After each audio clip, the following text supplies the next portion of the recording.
Welcome to Season 4 of the Knack for Business podcast. Before we get into today's conversation, Canada Growth Network. Here's the math. A full CRM, email marketing, funnels, and automations for less than a coffee a day. That's $47 a month Canadian with a $1 trial to start. If you're building a business and still duct taping tools together, check the link in the show notes.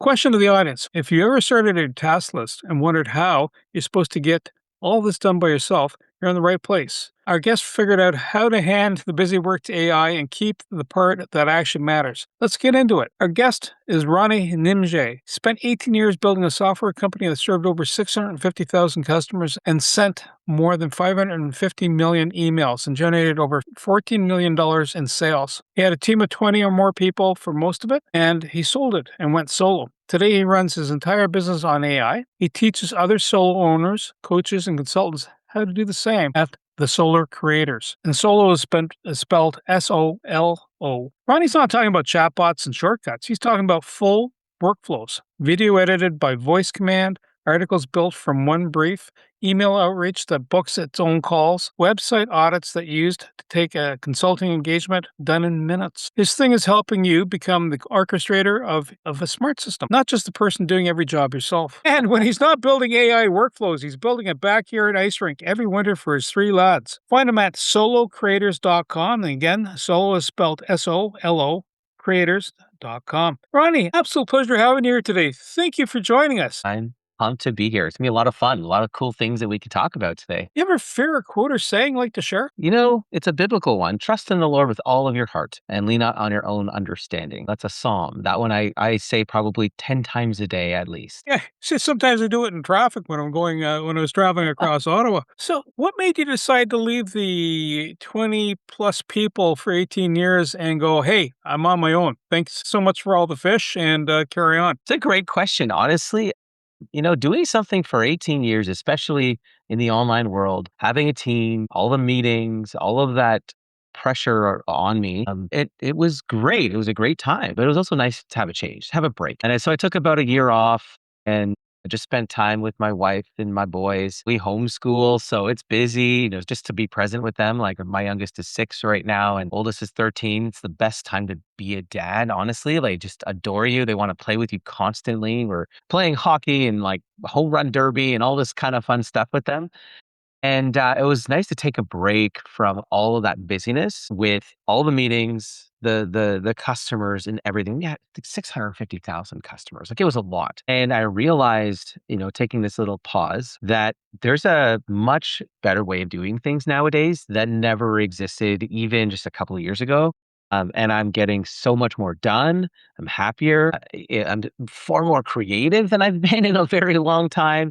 And it's just incredible what I feel like there's absolutely no limit to your imagination anymore. Like there's no, yeah, that's a great idea. It's going to take 9 months and 3 developers, $100,000.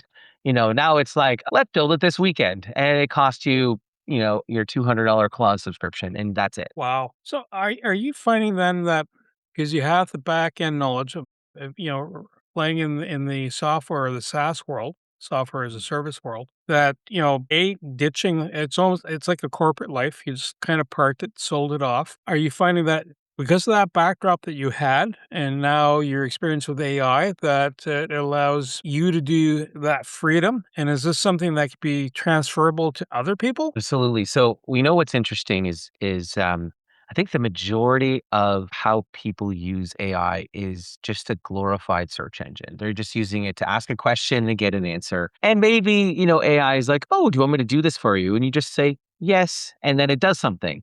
And that's fine. You know, like it's kind of opening up doors and creating new things. But one of the things that I've realized is that when you have your body of knowledge and your experience over the years, you become this master orchestrator. Like you can actually put together completely different fields, thoughts, processes, systems, and ideas, and you can put it all together. And so absolutely, in my hands over 18 years was in everything. When I started, I built the website myself. You know, it was a WordPress site and I, you know, tinkered and added all these plugins and all these cool things. And I did the design myself. I, you know, was researching, writing, editing, like designing, publishing all the different resources and then creating software. I was the idea guy, and I would hire the coder because I don't know how to code, but I would direct the coder. And so over the years, all of this experience managing multiple different areas of a business are actually incredibly valuable when it comes to AI. Like, you actually have to think about how to put it all together now. And AI can build it,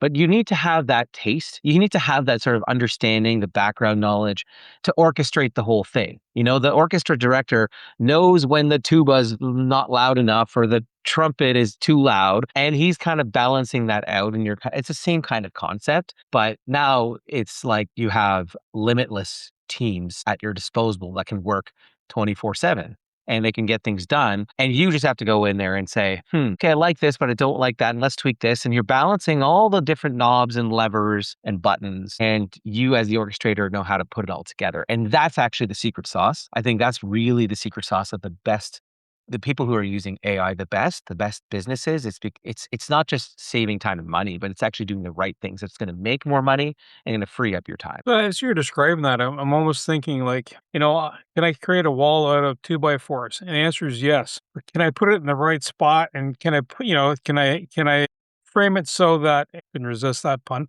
Can I frame it so that it has enough support to carry the load above it? And the answer is no. And the reason I say no for me, not that I can't do it. It's like I was watching a guy doing renovations and he was putting the tile on the floor. I said, I can do that. It just take me 20 years to get the knowledge skill set that you have, do it nicely so I don't have a ripple effect. So based on that, how do you have someone who walks into something and say, listen, I want to do, these pieces all need to come together, but how do I structure it so that it's in harmony? And I say harmony as in like it flows, because you've had that back office experience. Now you know what to expect, what's happening next. So when someone walking in or starting a new a career, let's say they're a coach and they want to start something going, I really know this piece. It's all the rest of the stuff I'm not too sure about. And how do I bring it together so that it works well? And how do I catch my mistakes before they get too far? Great question. I think the first step is to ask the right questions, right? So, when you're working with your Claude or your Codex or ChatGPT, whatever it is, you got to ask the right questions because it will lead you astray. Like, it will completely, all of a sudden you're on a different highway and you weren't expecting to be there. And it was burning millions of tokens on some other thing you don't want. So asking the right questions. But the other piece is, you want to follow the right people, and the people who do have that experience. Nowadays, you can get what they call AI skills, and skills are essentially just a set of instructions. And those instructions are formulated in a certain way that's following a certain process. And as a business owner, like, so for example, if you're trying to build a website, what are things that you have to think about when it comes to a website? Well, most people, it'll just be like, hey, I wanted to have my logo and my colors, I want some pictures on there. And then as you think deeper about it, like, oh, well, you know what? I want to make sure that it loads quickly, right? Site speed is important. If it's not fast enough, then people will bounce, right? It needs to be formatted for mobile devices. It should be optimized for Google, but not just Google, also for LLMs, so that when people are searching in AI, they're going to find you.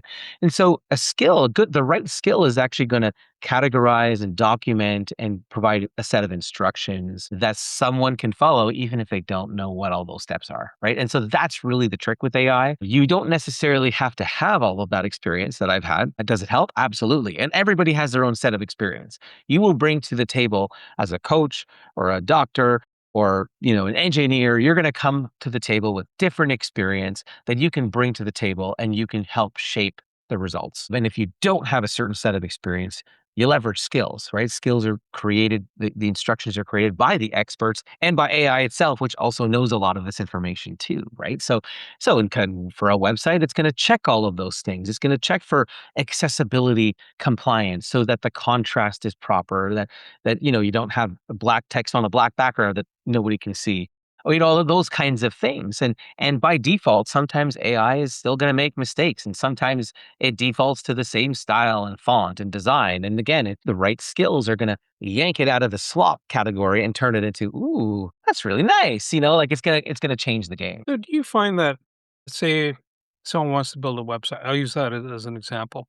Sure. And it could be accounting. It could be, hi, I need to do the series of steps with customer flow. Do you find that if a person has a low skill, has a general idea, but low skill level, totally understanding all the nuances that are required. If they don't have a coach, do you then suggest to the person then, listen, is there somebody that does it well and then kind of mimic what they're doing? And in other words, do you ask the AI going, who's the best out there, and who's they're looking in the mirror, who's the most beautiful of all, right? And then, go from there and then, kind of, work your way back from from that Snow White scenario. Is that how you kind of sort out? Okay, that works really well. Let me do it, and then you involve A/B testing, or is it always an evolution, a continuous evolution? It's always going to be continually evolving. And as an example, one of my clients, he is in his mid to late 60s, not technical at all. Never built a website. Never like he's like I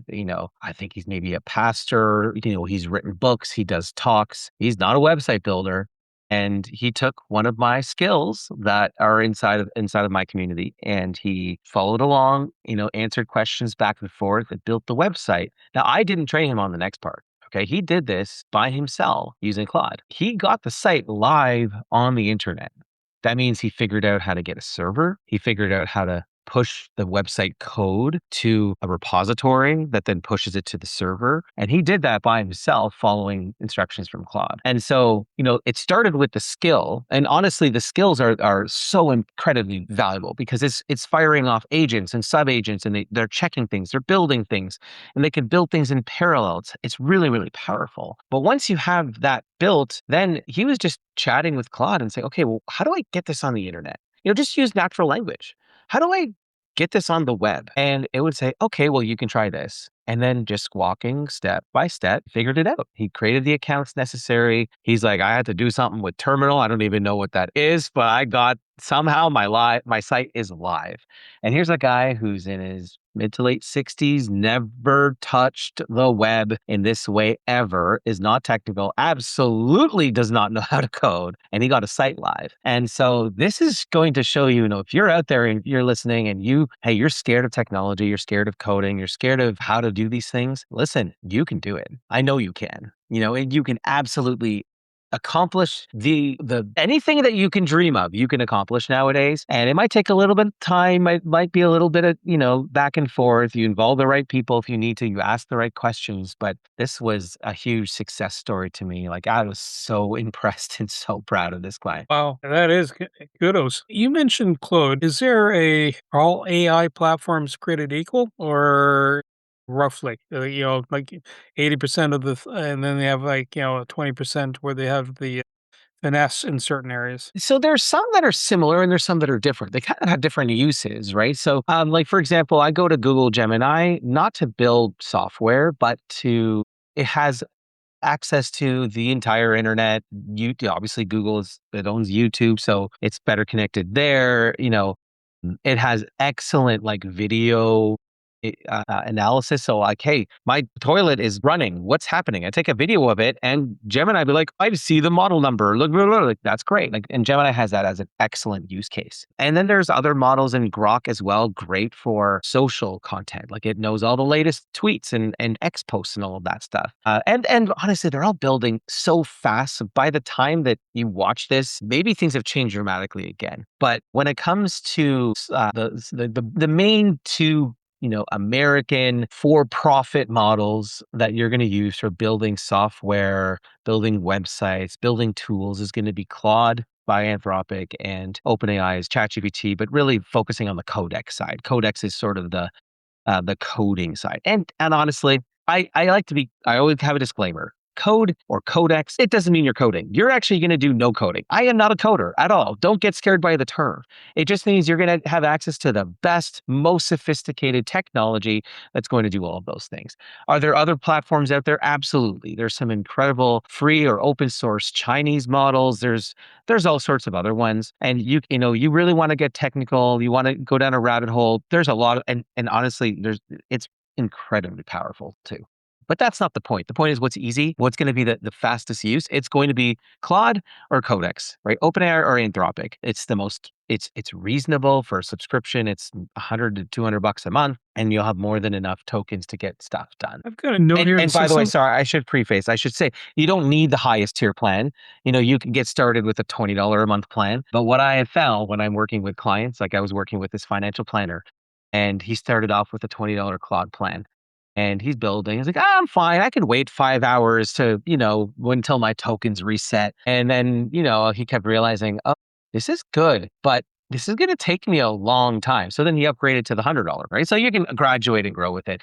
But the pricing, you can choose what price plan that fits your budget. Yeah, I have in my notes here something about repeatable task test. And so what's that? What's the scoop behind that? And I'm suspecting it's the rinse and repeat stuff you do every day. But walk me out. Actually, walk us through that. Well, yeah. So everyone has certain things that they check or do every day, right? So, for example, it might be if you're a virtual assistant, you're checking someone's inbox every day, or you're the CEO and you're checking your inbox. Maybe you're looking at sales numbers, trends, data, some kind of data points. You have to think about what are things that you do on a daily basis, weekly basis, monthly basis, or even, hourly basis. I have a friend who he almost calls it day trading, but he's not day trading. He's just checking his Facebook ads like as if he's day trading. And so imagine you have all of this data coming from Facebook. You're going to check your conversion data on your shopping cart.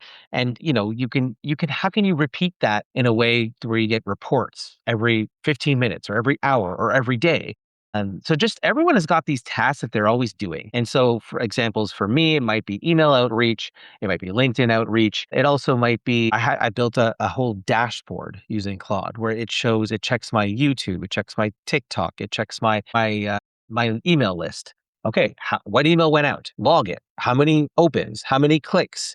How many replies, how many comments to the YouTube video, how many views. And so instead of manually going in and checking these platforms, which quite frankly, probably most people won't do, you can actually have your AI do it on a schedule. So every day at 6 a.m, it goes in, it takes screenshots. It says, all right, this is what YouTube says is trending, or this is what you've got going on. It could be your research for your podcast, right? You can actually have a weekly report that says these are the topics that are trending. Maybe for your email newsletter. It's another thing that I've automated for a client where we send out a weekly email newsletter about what's going on in the world of technology in terms of tracking and attribution. And it goes and it finds the latest articles or videos from his own site, videos from his articles from his blog, mashes it all together. And now we have a weekly newsletter that would have taken 3 or 4 days. It's done in an hour and all the research is done for us. So those are some examples of repeatable tasks. Like, what do you do? Do you send out emails every week or 3 times a week? Do you have a podcast that you need to prepare, notes for? Do you have to answer customers? Like, is there a way to automate some of those tasks? Another thing that I built was building blog posts automatically. And this has been a game changer. I mean, this used to take a lot of time. Like, I remember spending weeks, Bernie, like weeks on one blog post to make it epic, like just like a book almost, right? Like the ultimate guide to webinars and videos and screenshots and text and templates and like just the best authority posts on that blog post. It would take me weeks. And now I get it done in like minutes to an hour or two. I review it, and the skill that I built goes out and checks my Google Search Console. It goes and checks my Index Now, which is like the Bing and Microsoft platforms. It sees what's trending. It sees what search keywords are good. And then it does the research, it builds the article, it creates illustrations, it adds prompts. This is live on my site right now. And in the span of about 8 weeks, it's like a hockey stick. It's like, my traffic has just gone up exponentially in that time. Why? Because now I'm out of the way. I'm not the blocker anymore. Right? I'm not going to stand there and say, oh, well, I have to write this and I'm tired today. I'm not going to get to that. Or now it can all be automated. And I still am the gatekeeper, right? I'm still the orchestrator. I still will approve it. I will read it. I will make sure that it's right. Nope, you know what? This is not clear, or this needs to be improved, or this, how can we enhance this? Or, hey, you know what? There's too much text here, or it's just, this is a paragraph is the size of a contract. These are all things that I would go in and tweak it. And then it's updating the skill. It's updating the memory. So the next ones get better and better and better. And then my traffic is getting higher and higher and higher. And it's ranking in Google and it's ranking in ChatGPT and other LLM models. So those are some examples of ways of, okay, what are some repeatable things that are on your plate right now? And then how can we automate it? You mentioned something as you were going through that, and it goes back, references a start point or a ongoing point. Is that where like platforms like Obsidian come into play that you kind of store, my brains are over here, not totally, I'm not totally the straw man, but, the brains are over here. Here's my past history. And then you kind of going back and forth. So it always has a reference point that always builds its skill set. Exactly. That's exactly right. And so that's another skill that I've built, a second brain, right? So a second brain where you log everything. So you can put into the raw folder everything about you, right? As the more details, the better. Even your headshots, your bio, anything you've written, your emails, your documents, your presentations, as much information about you, about your business, everything. Even transcripts. I have, if I have call, I record that. I record it. I get the transcript in there, and then all of that gets ingested by the AI. It's reading it. It's consuming it like Cookie Monster. It's just boom. It's all going in there, and then it distills it and puts it into a wiki format in Obsidian. Now, Obsidian is free, and what's really cool about this whole second brain concept is that it's portable. It's not tied to any platform. It's just a bunch of text files or MD or Markdown files. And it's completely portable. It's going to be in one folder on your computer that, hey, you know what? Claude says, sorry, guys, we're going to charge everybody $1,000 a month. All right, bye, Claude. You go put the new AI model onto that brain and it knows everything already. So that's the nice thing about it. You're not locked down to a specific platform. But what is so powerful about this concept is the more it knows about you, the more it remembers and better the outputs are always going to be. And by default, these AI models do have a memory, but not great. Like it's not always very consistent. If you were to say, build me a web page, one day it'll look one way and then you do the same process again and it might have changed its mind. It did something different, right? So, you want to log it all. And so one of the pieces about the second brain that's important, it's not just putting in all of your files and then having it read it. It's also every conversation you have from now on gets logged in the brain. So every decision that you made or didn't make, why? It documents the whole thing automatically. Like that's something that you have to train your AI to do. And that's what these skills can do, right? A second brain skill is going to train it so that it's going to be logging it.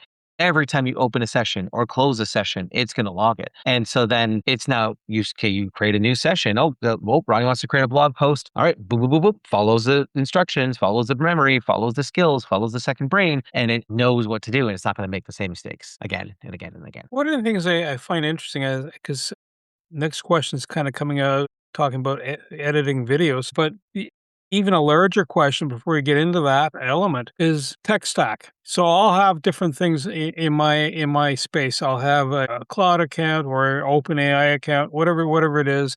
Then I'll have a video editing software. I'll have a Zoom account. I'll have, Outlook. Can this take my tech stack, slim it down, and so I don't need other applications that way if I'm, spending 20 here, 30 there, 50 there, where I can go, you know what? I can just shave this down. I can now sit in this box. And am I vulnerable then to the fickle finger of fate where someone says, you know what? We were only charging $20 or $100 a month. Now we're 1K, eh? So does that help you get away from having your tech scattered? And then B, how secure is it? Now, having your brain, your straw man off to the side, gathering all your stuff, cool. Are you vulnerable or is that pretty stable? Great question. So, first off, absolutely, I've slimmed down my tech stack. Pretty much, like I've got my Google Workspace, which is fine. But what I'm using in terms of, and so Google Meet was what I use for calls. So, you're going to need some basic infrastructure, but you can eliminate most of it. So I'm pretty much all day just in Claude and Chrome. That's it. I don't need Canva anymore. I don't need a video editor anymore. I even use Claude to send my emails to my customers. So the whole list it's on AWS. It's an open source email sending platform using Amazon's simple email sending service, SES. And I literally say to Claude, all right, let's send an email out. Let's pick a segment. It creates the segment. It uploads the segment to my AWS and it writes the email. I vet it. I check it. I get a test email. I always check to make sure that it looks good. It's formatted and it sends it out from Claude. So I don't need a MailChimp or a Kit or Klaviyo or any of those tools anymore. And it's a lot cheaper. SES, I'm sending emails for $1 for 10,000 emails, right? So it's crazy cheap. Same with Canva, same with CapCut or, Final Cut or any of these video editors.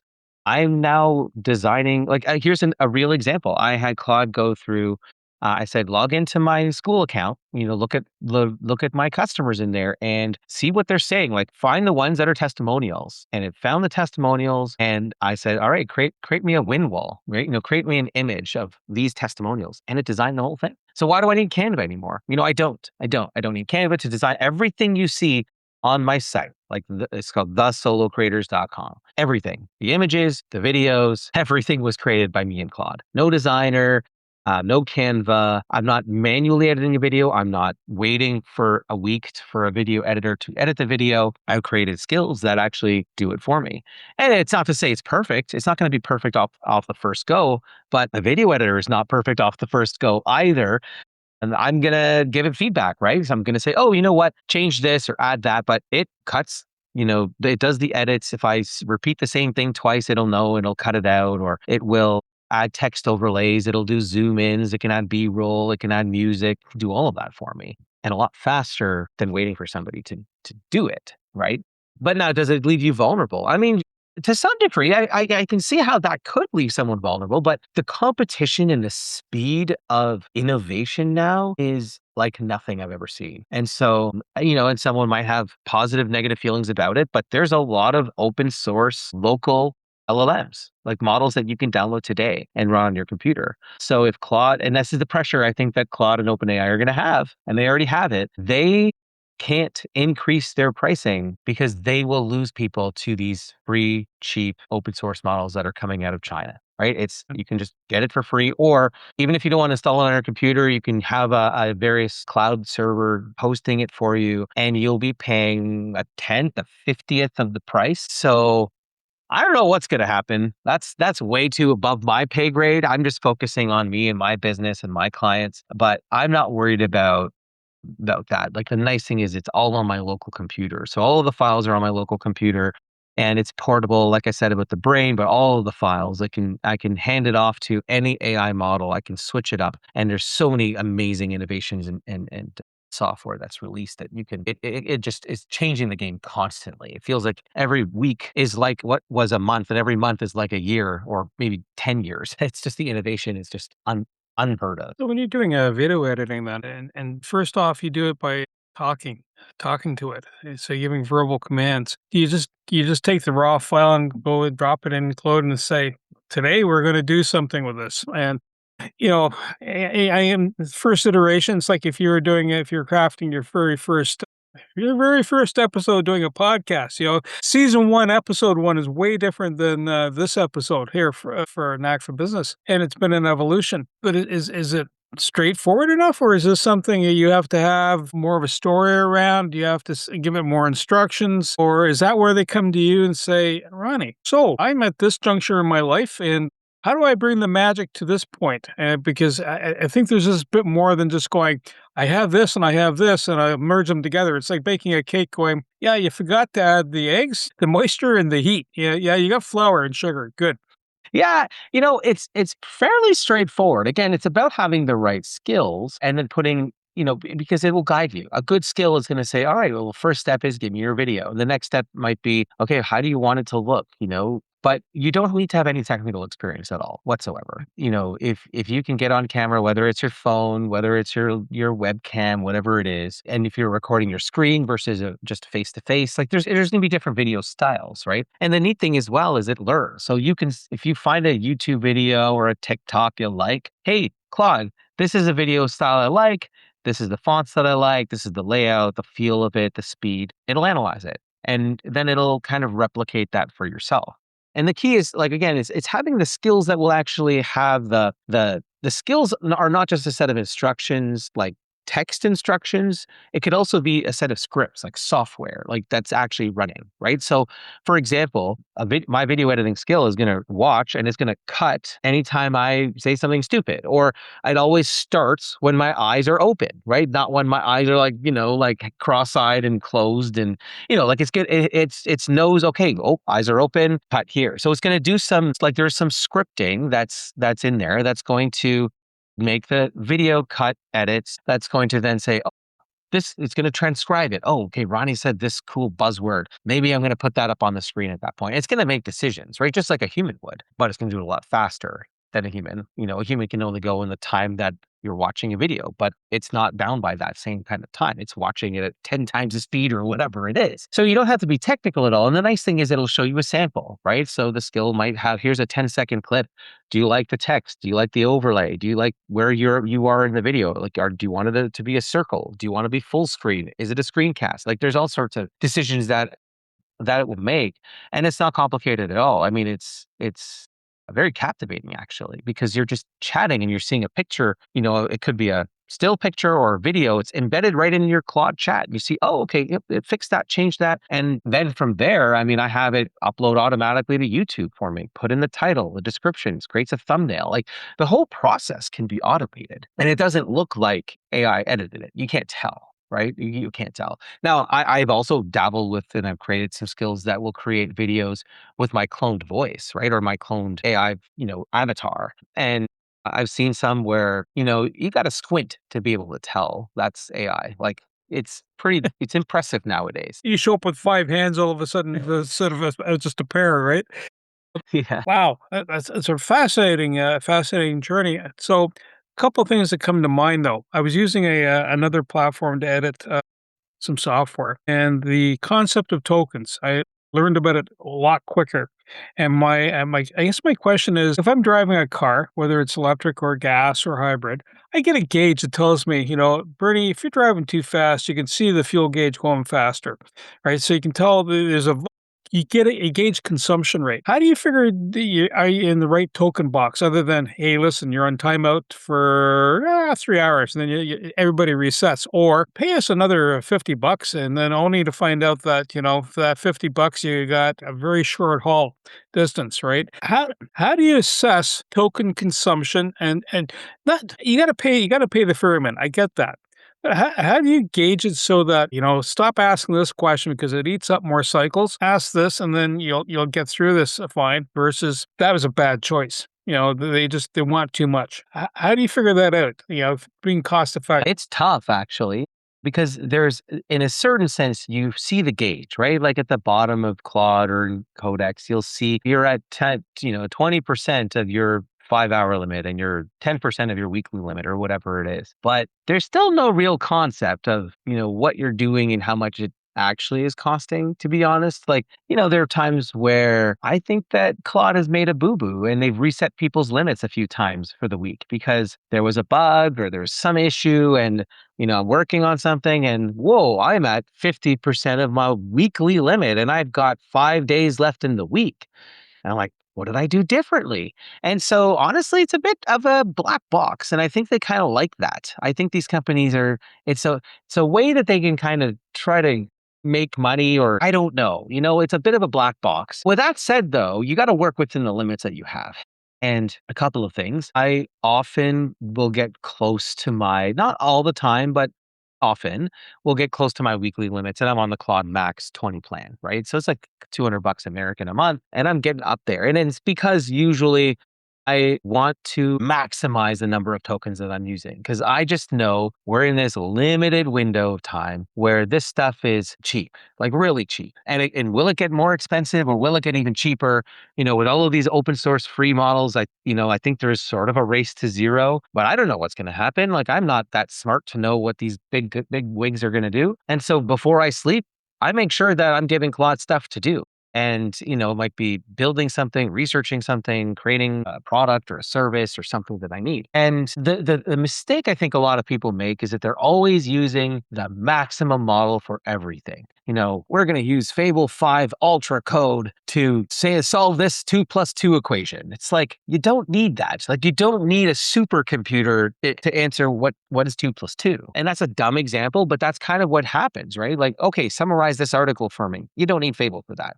Or read this email and formulate an answer for me. You don't need Fable for that. And so play with it a bit, right? Like, that's one thing that I've learned is I used to just have it on the max. And when you do that, you're driving across the street in a jet. It's a lot faster to walk across the street than it is to fuel the plane and get ready for takeoff only to land, 20 meters away. So you have to think about what you're using it for, and simpler tasks, you should use simpler models. And I think that's one thing that these AI companies will change, and they already are behind the scenes. You don't know what they're doing, but you might say, or you want Fable or Opus 5 or whatever, but behind the scenes, they're actually having sub-agents using Sonnet and Haiku, which are cheap models or cheaper models. So I think my biggest advice would be, hey, simple tasks, use a simpler model, save on your tokens. But when you really need to think about a process, when you're strategizing, creating that whole plan to implement, a new product, service, code,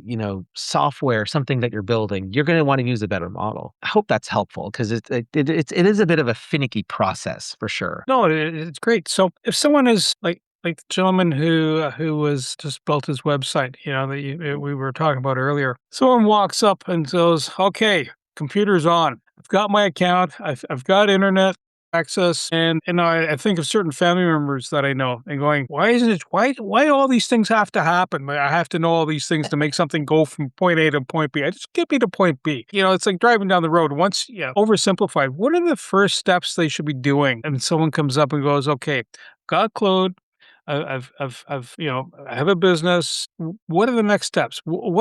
What path do you recommend they follow? Even if it leads to your doorstep, what are the next steps they should be doing? Yeah, I mean, I think the very first step that anybody should do once you're starting is to set up your second brain. That is your best action at the very beginning, because you want the AI to get to know you as best as possible. And that means providing it as much information about you, your business, what you're building, as best as you can. So, again, the financial planner client I was mentioning, he fed it all of his presentations. He fed it all sorts of information about him. In fact, funny enough, he doesn't even have a website yet, which is amazing. Here's the skill. Go create your website, buddy. Let's go. But here's the thing. The more information that AI has on you from the beginning, the better the output will be moving forward. So second brain would be the very first thing. And then really the next thing that I would do is, hey, go to a coffee shop with a clipboard, with a pen and a clipboard, and just start writing down, what is it that I do every day? Like, what are the things that it would be great to take off my plate? Maybe that's some repetitive task you have. Maybe it's some sort of outreach or customer service, or, you stress out about sending out your monthly newsletter. Whatever that is, start writing those things down. Write down what you would love to automate, what you'd love to get off of your plate. And then you can bring that to Claude and say, hey, this is what I do. How can you help me? What can we build together? Right? Ask questions. This is the best way that you can use AI. Ask questions. And then the next step is, again, depending on where you're at, maybe if you need help with building out some of these things, if you want the skills and support and someone who's been there and understands business and the marketing and can really orchestrate all these different pieces, hey, come talk to me. I'd be happy to chat. And there's lots of ways that we can connect and work together, because at the end of the day,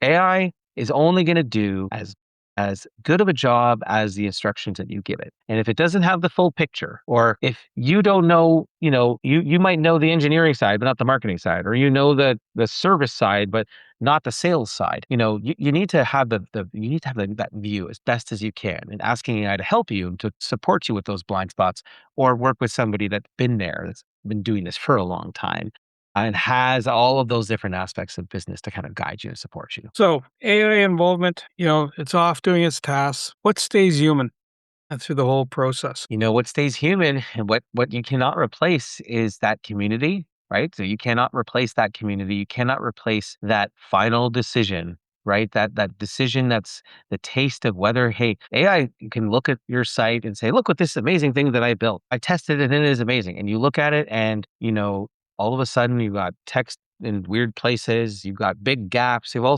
still need to vet and approve. You still need to say, you know what, that's great, but this is not going to work for this reason. Let's change that. Let's do that. And the community aspect is never replaceable. You're not going to replace connecting with other humans doing the same things, having the same or been through the same struggles as you, who can help pull you through that process. And that's why I like to say that, we're orchestrators. We're trying to piece together all of these pieces, but as a human, things and other humans, how they move, how they act, how they react, how they make decisions. Only you have that, right? That's God given. You got to work with that. You got to work as that orchestrator to pool all of these things together and then surround yourself by a community that supports you. I also understand you're involved with SaaS companies and building their AI onboarding and automation systems. So what's the scoop behind that? Yeah, exactly. I mean, if you think about it, a lot of developers are really good at developing, but they're terrible at marketing,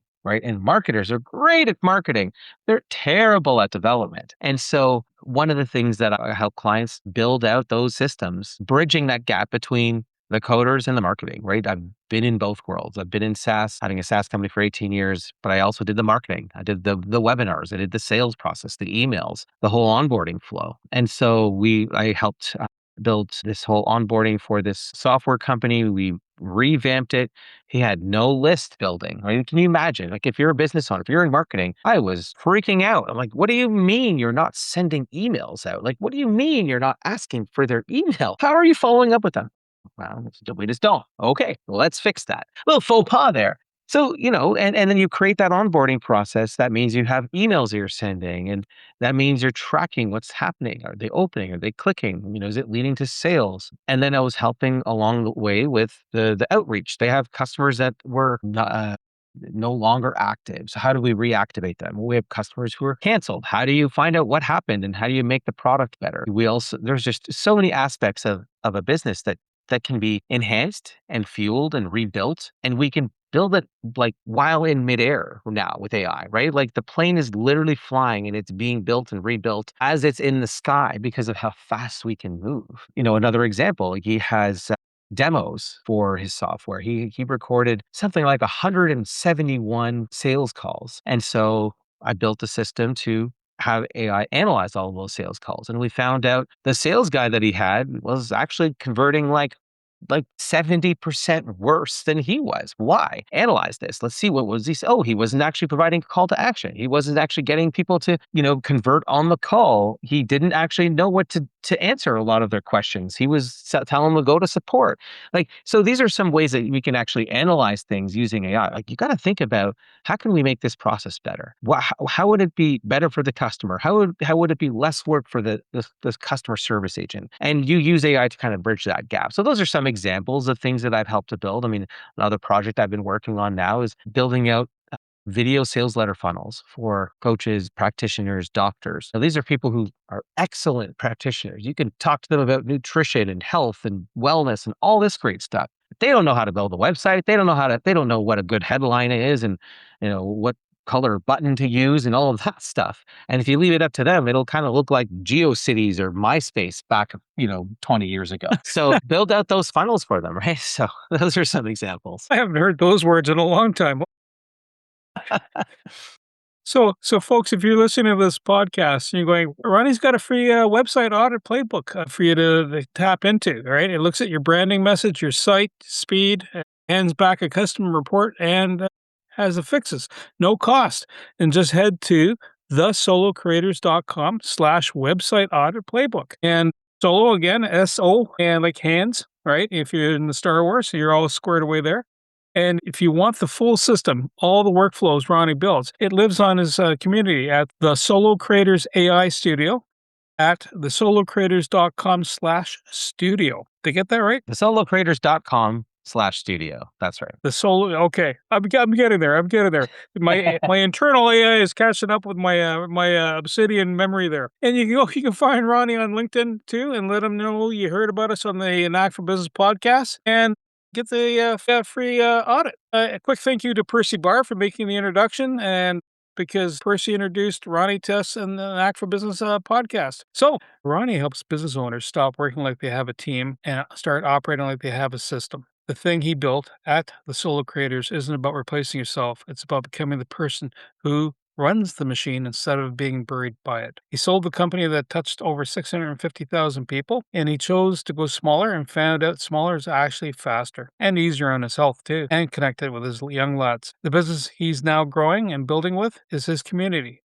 And they're just smarter at what they do. So if anything you heard today, reach out to Ronnie. And to reach us, it's knackforbusiness.com. That's knack, then the number 4, business.com.